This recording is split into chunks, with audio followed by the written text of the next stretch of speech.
for today's episode. I'm Trinidad of Books and Vogue. And I'm Shawanda Riley, otherwise known as Chocolate Auntie or Auntie Wanda. And I'm also the co host, and I'm excited to be here and looking forward to our conversation today.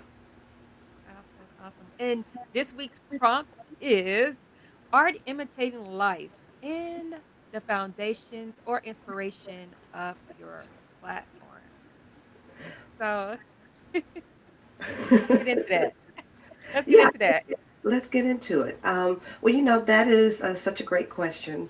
I would say that's like a graduate school question, dissertation question, but it's got a lot of meat to it because the idea of art imitating life, a lot of times, especially in the world in which we live, we have life that imitates art, right? You see something on TikTok or on social media, and then you have somebody in life, like all of those wonderful social media challenges. That's an example of life imitating art, right?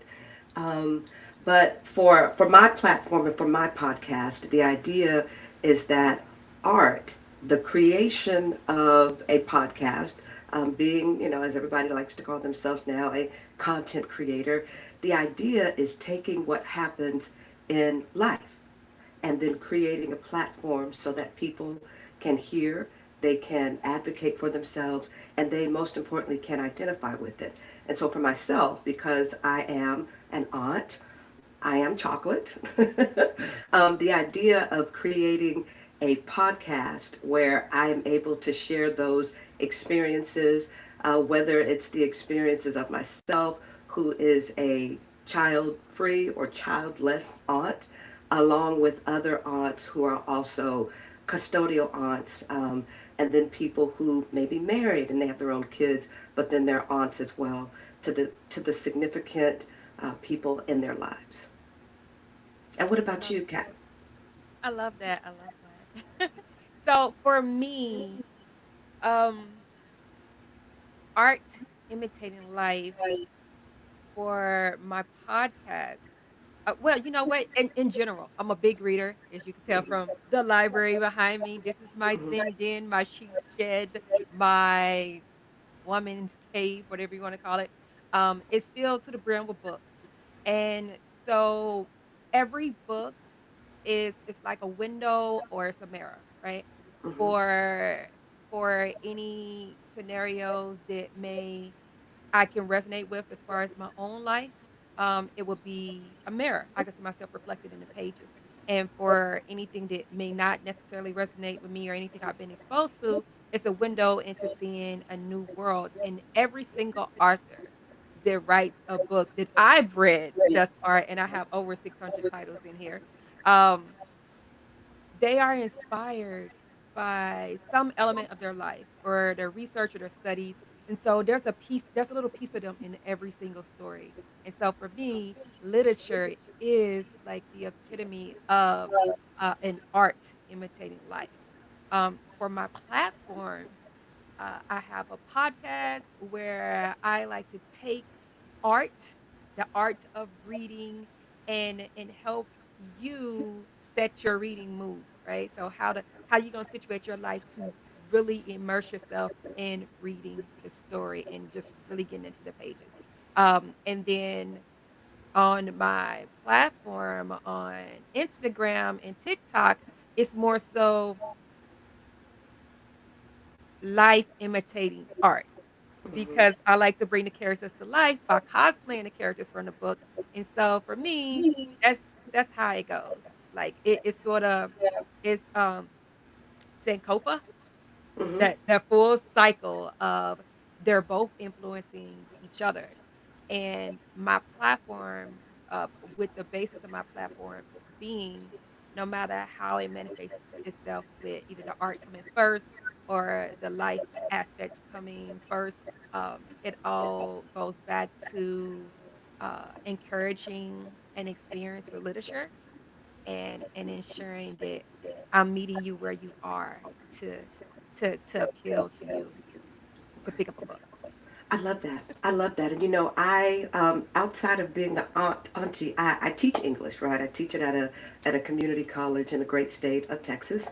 And one of the things that I found in the years of teaching is that students who read literature, whether it's they are connecting with the characters, is that it tends to make them a more empathetic person, right? Mm.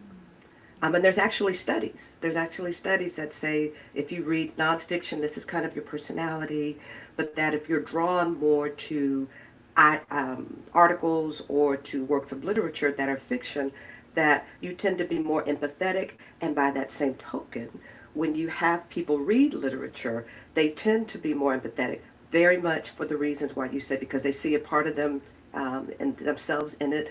It's the literature serves as a mirror. Sometimes that mirror is dirty and needs to be kind of cleaned up. But the whole idea is that the literature opens them up to seeing the world differently, but it also allows them to see themselves differently.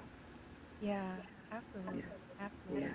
I never Okay. thought about that analogy. It really touched home to me, and, like, I'm gonna be using that, sometimes the mirror is a little dirty. I Just a love little. that.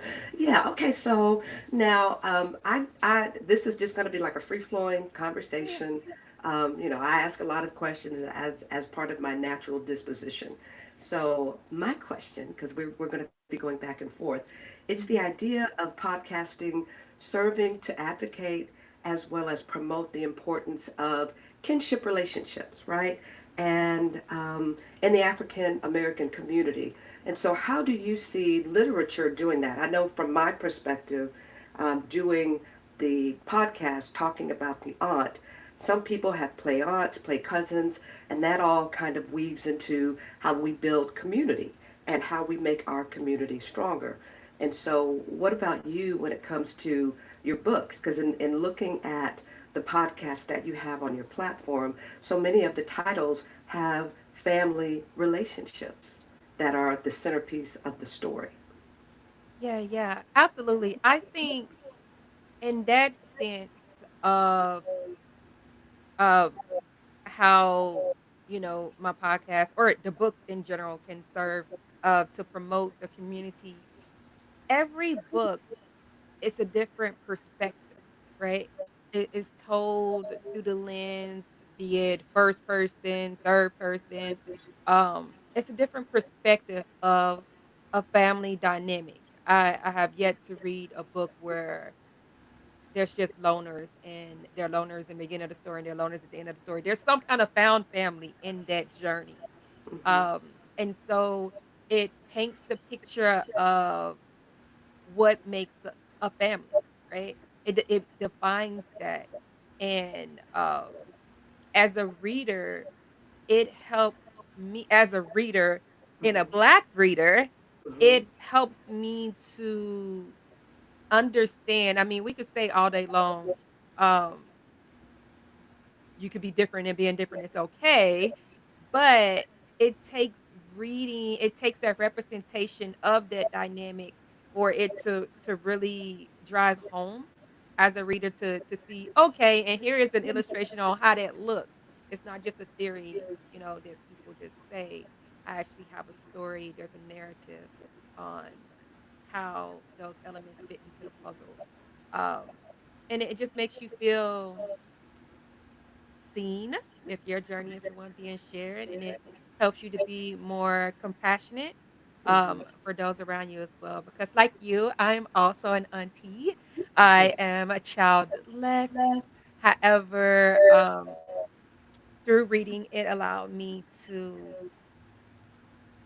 really understand that I'm not any less than a human Right. being, than a woman, because the difference in my family dynamic. So what Right. about Right. you? Well, it's interesting. Oh, before I get to me, what is your aunt name? So it all depends on who you're asking. Because Okay. the very first time that I became an auntie, I was just so happy. I was just so happy that somebody in my family, I have all brothers, I'm the only girl. I'm just happy somebody got a baby because you know the saying, mama's baby, daddy's maybe. But there was a baby in the family that my brother was claiming, and I was just like, yay! So I didn't care what she called me. I didn't care what she called me. And so, but at the same time, I grew up not being able to address my aunties like by their name. I never knew their first name until like much later when I'm grown. I realized that we were either addressing them by their middle name or a nickname. Mhm. So with that first niece, I was like, I felt the pressure of giving her something, to some kind of level of respect. And so I know I did not want her to call me Katrina. And so for the longest time, she was calling me Auntie Denise. Mhm. And then when my younger brothers started having children, their little ones, I allowed them to call me Auntie Trina. Mhm. Mhm. But it still Mhm. wasn't the full name, Katrina, so we were still respecting the Southern boundaries. Right. However, when I married, my husband is Filipino, and so all the nieces and nephews call me Tita, and because I go by the nickname Cat now, they call me Tita Cat. Mm. So, it all depends on who you're asking in the family. I always know who's calling by how they address me. Right. You know, Right. Tita Cat, Auntie Denise, Auntie Katrina, well, Auntie Trina. Yeah.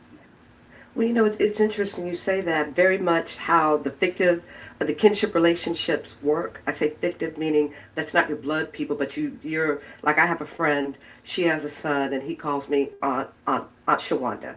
So people in my family, they call me Wanda. I remember as a child making that distinction. I wanted my family to call me Wanda, and then everybody in school and whatnot to call me Shawanda. And so my nieces and nephews, they call me Aunt Wanda. There's one that calls me Auntie Wanda. There's another one that calls me TT. And so it just kind of depends, like you were saying, on that circumstance and on that family dynamic. What I have found is that the names of aunts are very important because once again it signifies the closeness of that relationship. And when I first started doing like the research for the podcast, I being the reader, I was like, is there a book that talks about aunts, right? And I found one book. It's the Book of Aunties. It was written decades ago, and it was written from the British perspective, which was really kind of cool and kind of interesting. But there's not one kind of uh, book, or maybe that's what I'm supposed to be doing, but writing about the idea of the aunt and her influence within the African American community. Because what I've noticed, there's so many more TV shows and movies that focus on the aunt, and there's even a National Aunt and Uncle Day, which is coming up at the end of this week. So the idea of that person serving as an important piece in the family, and then the podcast being used as a vehicle to reflect that is something that I'm excited about. Yeah. Yes. Oh, I'm looking forward to that actually. I marked my calendar for the 26th. I'm like, I will be celebrated on this day. That's right. It's That's going to right. happen. That's right. That is right. Coming up this weekend. Coming up this weekend. Yes. Oh, I love that. I love that. I love that. Um, so with that being said, um, what do you feel like, well, you know what? No, backtrack. Let's discuss the mission and longevity of influence, right? Because when you have a podcast, when you have a public facing social media page, right? Hmm. There's a sense of responsibility there, Hmm. whether you want to be an influencer or not. And so there's a mission, right? There's a mission um, that you may have for your platform, but also a mission morally, right? A moral mission as well as and it can't be something frivolous or something that is currently in vogue because we're talking longevity here, right? We're not talking about a fad. So how do you think that would apply to you and your platform? Well, the idea of longevity is a part of who I am professionally. Outside of being a teacher, because we teachers, we influence people, and we have students come back after 10, 15 years, sometimes it's 2 years, and they talk about the influence that we've had. And as long as I've been at the college that I've worked at, I have seen and I've had students come back and talk about my class and the influence that it had on how they saw literature or how they saw themselves. There was one young lady in particular who she was going through a really difficult time with the death of her mother and trying to transition with her father's new relationship. And so when she came into my class, I was the object of all of that anger. And so it was very challenging because I was trying to, teach her writing and English, but I also saw that there was something else that she needed outside of what was in the book. And what you do when you're a teacher, you don't just teach the content because students don't just come with needs to understand what's going on. They also have other things that they're dealing with. And so we have a responsibility, as you said earlier, to try to meet those needs as well. And so in her case, she made it to my class. I invited her to come to my office a few times and talked. And, after she left my office, I remember going, whew, I don't know if I made an impact, but I'm going to just keep pressing forward. And she left the class and went on to, 4-year school. But years later, she actually emailed and said, I don't know if you remember me. And in my mind, I was like, I could not forget you. But I could not forget you. But she apologized and she kind of explained all of that. And one of the things that she said is that the way you treated me, even though I wasn't your child, but you treated me with the same kind of love that I needed that I wasn't getting at home, and it made a difference. And after, like I said, she apologized, and I told her I appreciated, and wished her best of luck. And so the idea of longevity is kind of built into what I do as an educator. But I'm also a journalist. I've been a writer. I've been a radio broadcaster. My voice right now sounds a little froggy. Sorry to sound a little bit like Barry White on today. We've got stuff all in the air down here in North Texas. But I know and I understand the importance of how what you write, it remains, right? And I know that because of that idea, what I write remains, and that's part of my legacy. It's the same thing with that podcast. It's the same thing with the content. And one of the things that we have all learned with the World Wide Web is that nothing disappears off the internet. And so that is your legacy. And the question is, what is your legacy going to be? And so I appreciate it, just like your podcast, you are promoting literacy. You are promoting the love of books. How can you not listen to your podcast and then not go and say, I want a book. I want to go read a book, whether it's a 200-page book or whether it's a 50-page book. And that's part of that legacy. And that's part of what we do when we create content. We talked earlier about art imitating life. And so to us, the things that are important to us that we want to build a legacy on, it's what we do through the content that we create, whether it's individually having a conversation with the audience or having a conversation with a guest, or whether it's like what we're doing right now, because this is like a really good like meta conversation about what it means to create content. It's not just this is how you create a podcast. You go online, you get, you can buy a microphone and then you kind of say, this is what my topic is going to be. This is my theme song. But really, what is that legacy going to be of that podcast and of the content that you end up creating? And if you always have that, I'm not going to say in the back of your mind, but if that is the influence for what you do and for what you create, it will keep it so that what you do create has a lasting legacy and that it influences people beyond. Now, how does this relate to being an aunt? Aunts have a wonderful legacy in our families, right? I I remember as a child, and I know I'm dating myself with this one, watching a TV show called Sanford and Son.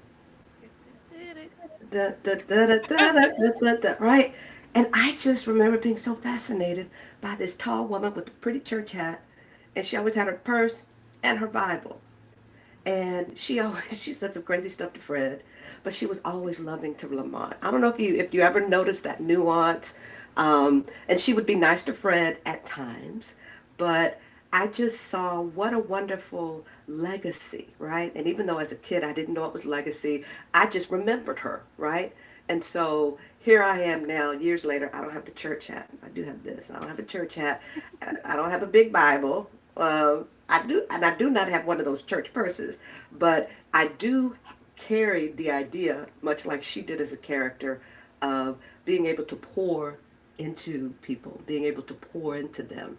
and trying to understand how, even though you may not see what you're pouring into them right then and there, all you've done is your part by pouring in and giving them something that they may not have had before.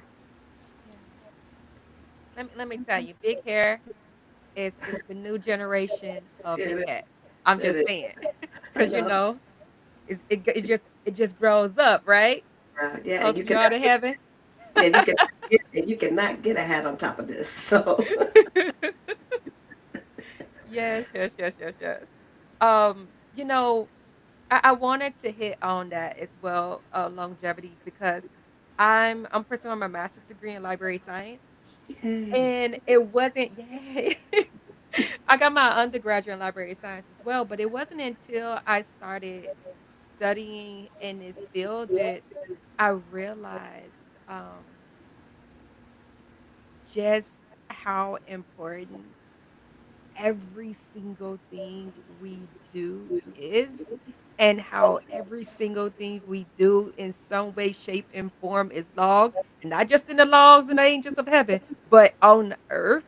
Um, like, for example, you got a speeding ticket.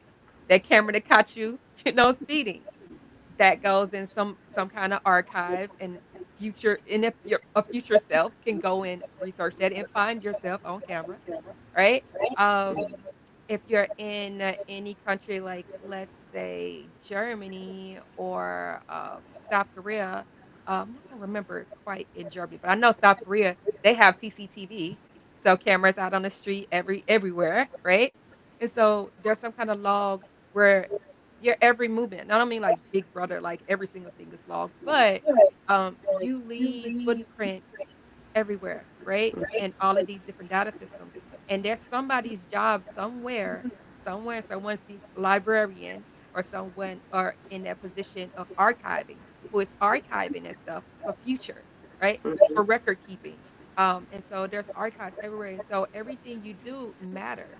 And it goes back to my southern upbringing, where my grandmother was really big about your family name, and you Hmm. do something and it reflects bad on your family name. Like everything you do, like you have to think, I'm not just acting in my own interest, but it's something that is going to go back and reflect like on my family, be it good or bad. And so with having a platform, you're just even more visual, like to the public. It's even more so is you're not just a face that was caught on the speeding cam. You're not just a face of someone doing something wild on CCTV in the street in the middle of the night. No, you have a name affixed to you because you with your platform comes uh, the ability for you to be more easily recognizable out in the streets, so people know who you are, like, and then Hmm. with knowing who you are ties back to your family. Hmm. So, you have a mission, not just your own personal mission and your goals for your platform, but you have a mission to yourself and your family to make sure that everything you do is leaving a positive mark, and even if it's not positive, just make sure it's something you believe in because it's the mark is there, and we know who it is, who left it there. Okay. But, Okay, so yeah. you've talked about your grandmother, right? And so and her influence and basically saying, don't shame our family name. Don't get out, Mhm. as you say, don't get out there and act a fool, right? Because we will find out, and when we find out, we will come for you. Um, can you talk about some of the advice that either from your grandmother, an aunt, a bit of advice that had a positive influence on your work? Now, I say positive influence because I tend to see everything as half full. However, I am learning that sometimes negative experiences can also can also propel you forward in an awful, and I'm going to say awful sometimes because sometimes it's through trauma that people work through healing, but it's also through sometimes negative experiences that you end up realizing, okay, I'm better than this, and I'm going to move forward. Yeah. So your podcast really taught me the importance of aunties in the community. And it's like one of those things that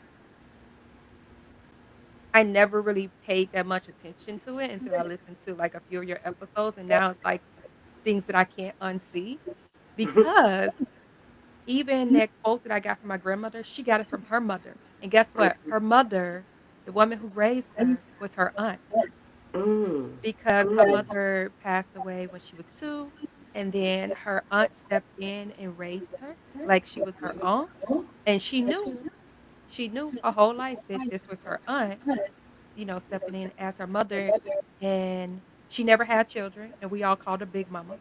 Mhm. Everyone called her Big Mama. Right. I think even my grandmother called her Big Mama. Everybody called her Big Mama, right? Um, and yeah, so a lot of things that even my grandmother said was things that Big Mama said, right?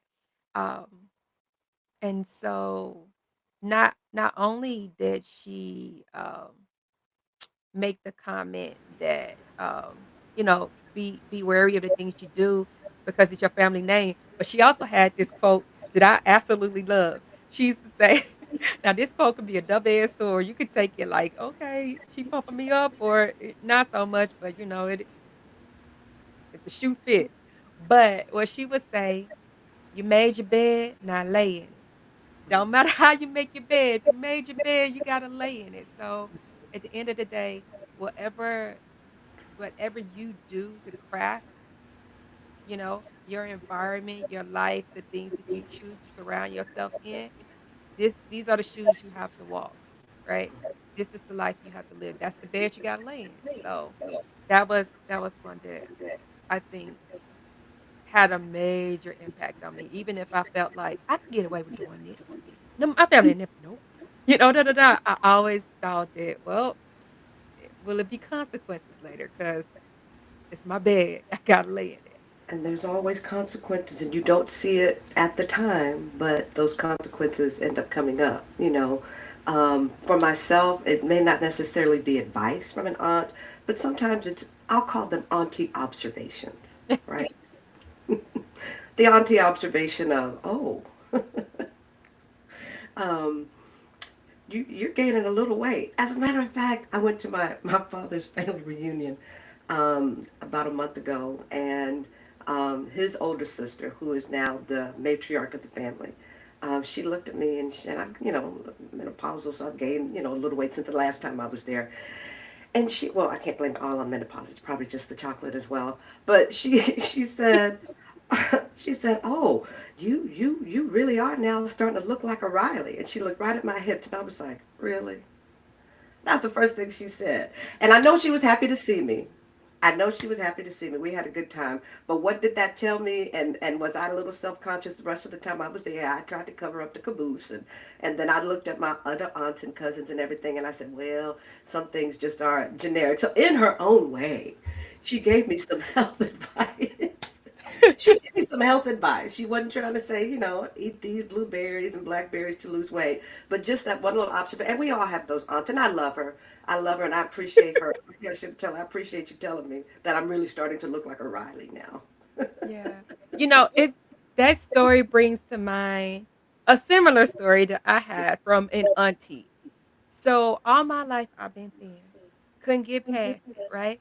All through high school, my aunts, well, this aunt in particular, but all of them on the my father's side would comment, you know, you ain't child, you ain't got the hunter, but you not gonna get the. I don't know if you it's ever gonna get to you. The hunter has a butt, a prominent derriere shape of the derriere, right?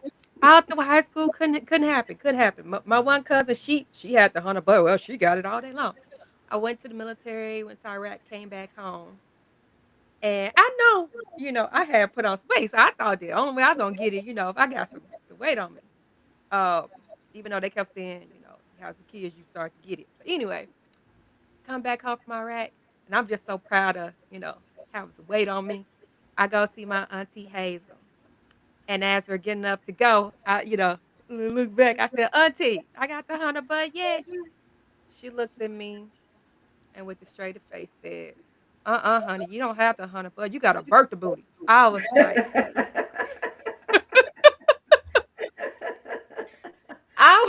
I was so undone. I mean, I got the message. I was a little overweight. I needed to lose it. It wasn't quite the Hunter booty, nice, cute, petite, but it was like, yeah. That's But right. got the message. Got the message. That's right. Auntie didn't hold back. And that's that auntie advice. So we've got a couple minutes left, and we have a few questions. I don't know if we're going to get through all of our questions, but there I is think one we question. can. I think we can go over. Okay, all right, we'll go over. It's executive decision. We'll go over. All right, so Yeah, yeah. Let's do this. okay, so I talked about aunts. Can we shift gears and talk a little more about books because you had some questions Okay. about this as well. I do. I do. I do. I do.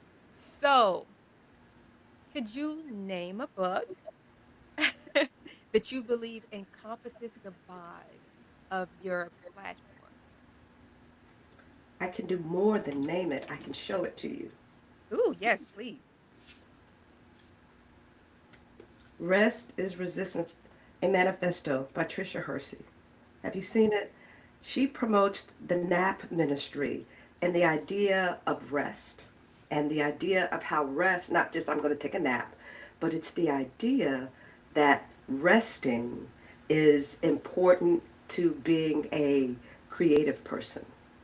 And that if you spend all of your time running, and you don't take the time to rest, you don't allow yourself the ability and the space to kind of breathe and then come up with these all wonderful ideas. And so even though rest is resistance has nothing to do with the aunt per se, but it's the idea of how my podcast, it allows me to take a break from all of these other wonderful things that are maybe causing me stress in the world. And it's a place, it's like my respite. Even though it's work, you've got to, record it and upload it and promote it and everything. But it is really my place of rest and respite away from all of the things that are going on in the world. And so for me, it is this book. And as you can see, I have tapped it. That's how we roll, we English people, and I'm sure you got tapped. So this is to me has been an amazing book.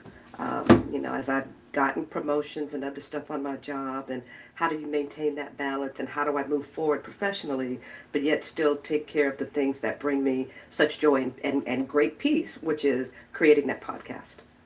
What about you? You got a For lot of books. me, I got I you, and know you. I have a lot of books, but the book that's coming to mind, I no longer have. I want those people after I've read the book and loved it. I want someone else to love it. I'm that Mhm, auntie that gives books for every holiday, birthday, any occasion. And mhm, so I've long ago given away my copy, and I've had four copies of the book, four different copies of the book.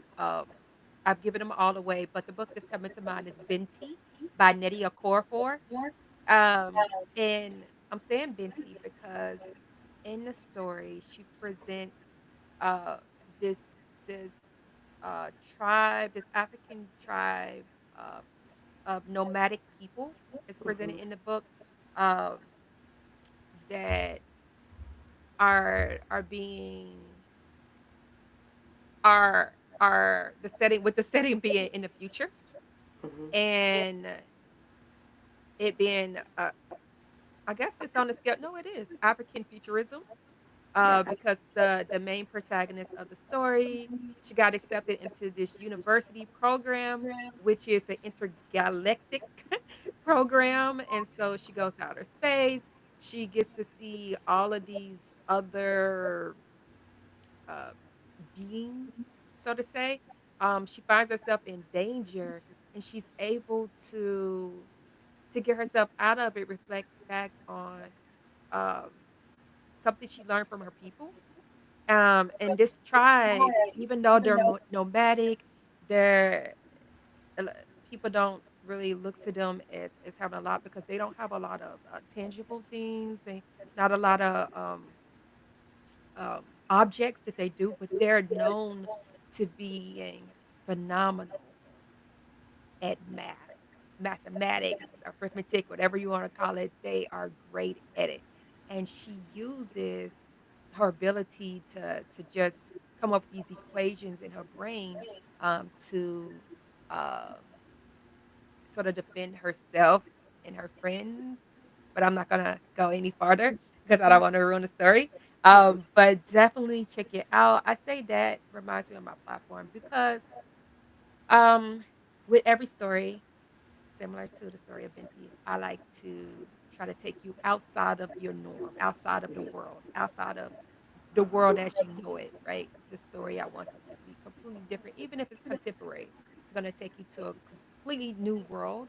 Um, you're going to have experiences like you never thought you could ever have, but at the same time, there'll be a sense of familiarity in the sense that to create this new world, to really engulf yourself in the book, you are gathering up things that you are familiar with, things that you have, like it's going to engage all your senses, but you're combining them in a new ways, a way that you probably wouldn't have thought of combining it before. Like for example, if I was reading Bridgerton, I wouldn't be reading Bridgerton because I like books with a lot of diversity, and the actual series of Bridgerton don't have enough diversity, unlike the show.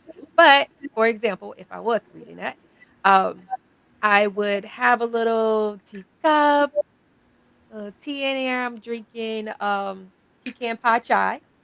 I have a little side dish of scones. I have a nice little hat to the side or fashioner. This works. This works. I'll be reading in my garden. If I don't have um, any hibiscus or roses in bloom, I'll go out and light an incense or light a candle to really engage my senses to like. So we're there with that. And so, oh, I make sure that it's that time in the day right after the sun is risen, but not when it's full noon. Like it's that nice little temperate and it's Mhm. bright, that you can read without being wholly uncomfortable. Um, but I make sure all of my senses are engaged as I read the book. And so I'm surrounding myself with little objects that I'm already familiar with, but Mhm. the combination of it all, I wouldn't normally be outside in the petticoat and the fastener with tea and scones reading a book. So it's the combination of it all that makes it otherworldly and its ability to transport me to be a spaceship for me to transport myself into the pages. And so yes, that's why I feel that Venti is the vibe of my platform.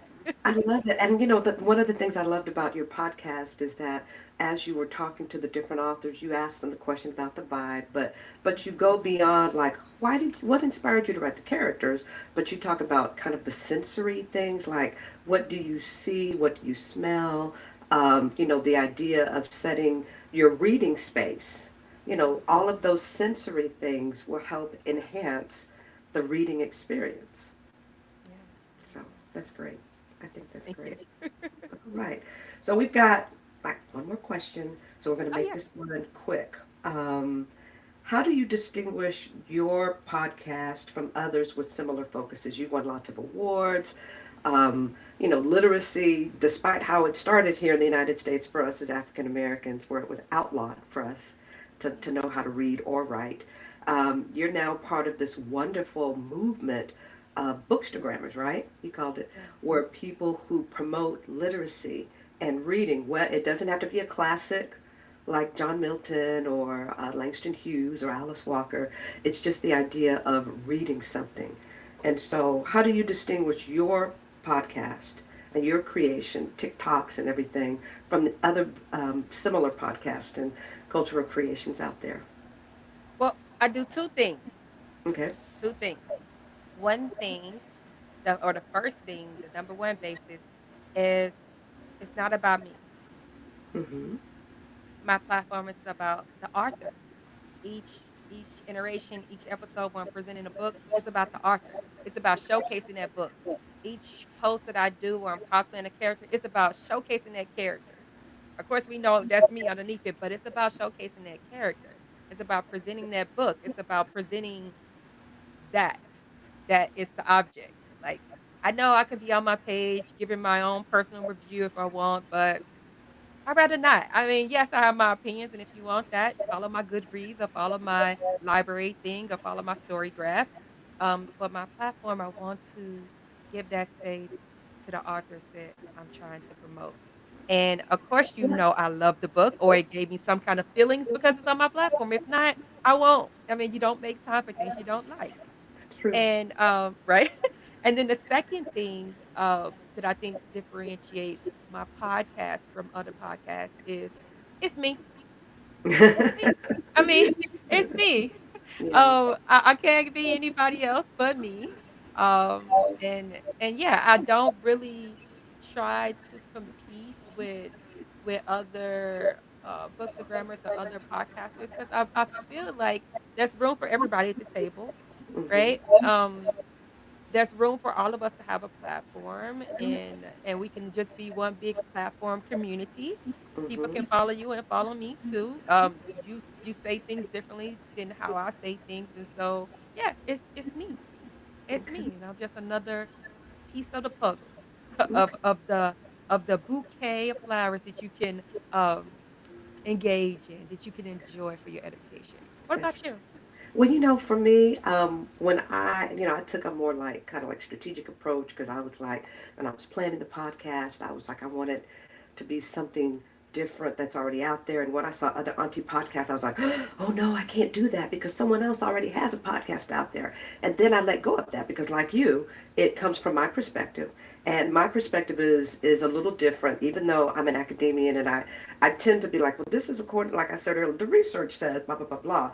But outside of the research, I love just having good, meaty conversations. And I like to be able to shift from that scholar who does know the research to the aunt who is just talking about the experience with my aunt who told me I'm now a Riley because I got that caboose, right? And so for me, what distinguishes it is that it actually adds to the conversation that's already going on out there. I'm not necessarily trying to put myself where I'm the only auntie podcast because I'm not.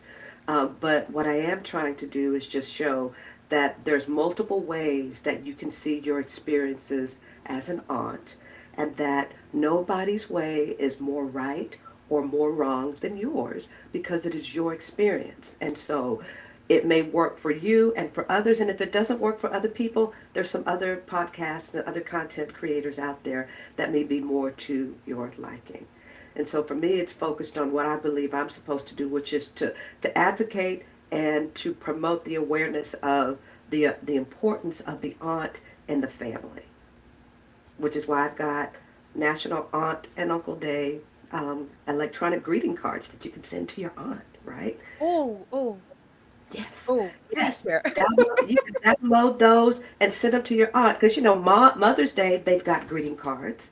Mhm. They don't have any for aunts, and so years ago, when I created the podcast, I created those greeting cards, and they're still on my website. So, but anyway, all right. So we are near the end of the podcast conversation, the Alive prompt. It's been a great. This has been such a great conversation. It has, and before we start closing out, I just wanna give you your flowers.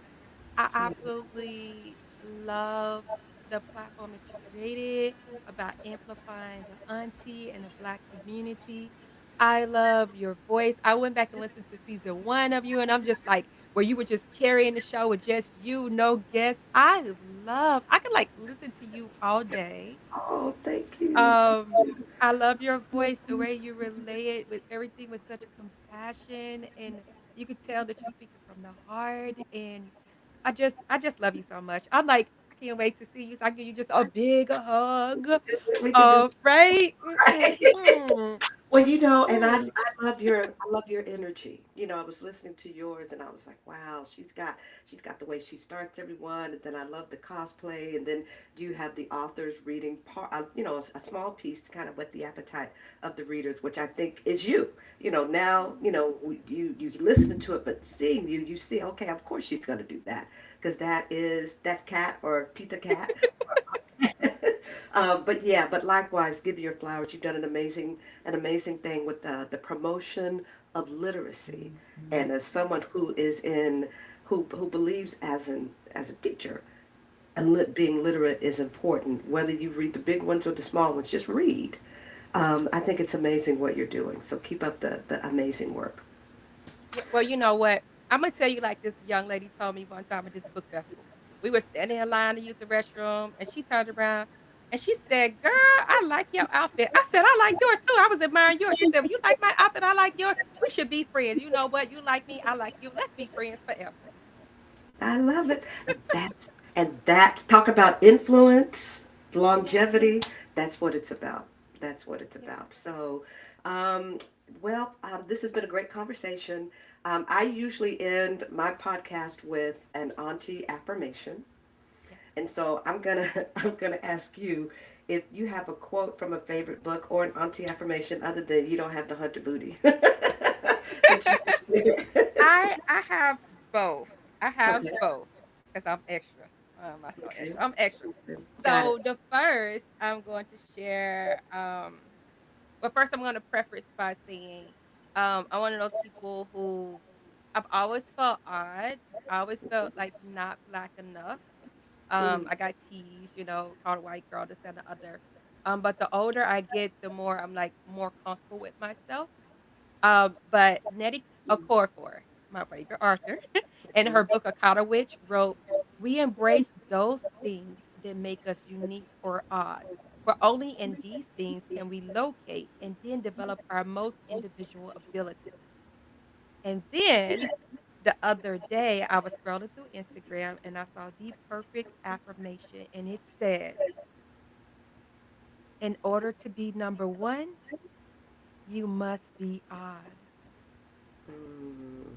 Because number one is that odd number. Going Yes. back to that math. Going back to that math. Yeah. Amazing. Wow. I don't want to. Those are such good affirmations. I don't have anything to share. Actually, I do have one Yes, by, please. I by love an author, affirmations. and it is by one of my favorite writers, Ralph Waldo Emerson. You know, old school. He wrote in the 1800s, influenced people. When it comes to peaceful protest, civil disobedience, if you've done history. So he wrote a quote, and it's actually here at my desk, so I'm reading it to the side, and it says, "What lies behind us and what lies before us is nothing compared to what lies within us." Oh, I love that. Yes, and I have that here. Oh, I'm sorry, hit the mic. Sorry. But I have that here at my desk to remind me when I'm doing stuff, when I was finishing up my dissertation, and good luck to you with your master's, the idea of what's in me. It's not about what's external, it's what's internal that's going to make a difference. So, all right. I love it. Okay. Well, let's share with everybody where they can find us Yes, online. yes, yes, yes, yes. Uh, You go first. for, okay. Yeah, For yeah. me, you can find me on Instagram, on TikTok, on pretty much all the social media networks at Books in Vogue. That's BOOKSENVOGUE, like the singing group in Vogue. Or you can check out my website at www.booksandvogue.com. What Okay. about you? And me, you can find me on Facebook. Who can't you find on Facebook? You can find me on Facebook, Shawanda Riley. It's a pretty uncommon name, so I'm easy to find. I'm also on Instagram at Shawanda Wright, chocolateauntiePodcast.com, as well as the Alive Podcast Network. So I'm excited about what's ahead and what lies within us, and looking forward to seeing the great things that you're going to do, and how you continue to promote the importance of literacy, as well as the energy and the vibe within Right? our community. So thank you so much. This has been a great conversation. Thank you to everybody that's been listening. I know we went over a little bit, but in the preparation for the show, I told her I'm an extrovert. I talk. I'm a radio broadcaster, so I really talk. But it's been an amazing conversation. So thank It you. has. It And has. Thank you and so thank much. and thank you to Angel and the Alive Yes. Podcast Network for giving us this opportunity. So amazing. Thank you so much. Yes. Thank you. Thank you. Thank you. Right. Everybody, I have a Um, wonderful day. and make sure that you tune in next week for the next live prompt. There will be two new hosts with a That's new prompt of the week, and I'm sure it's going to be just as exciting. That's right. All right. All right. Bye bye. Bye, Cat. Bye.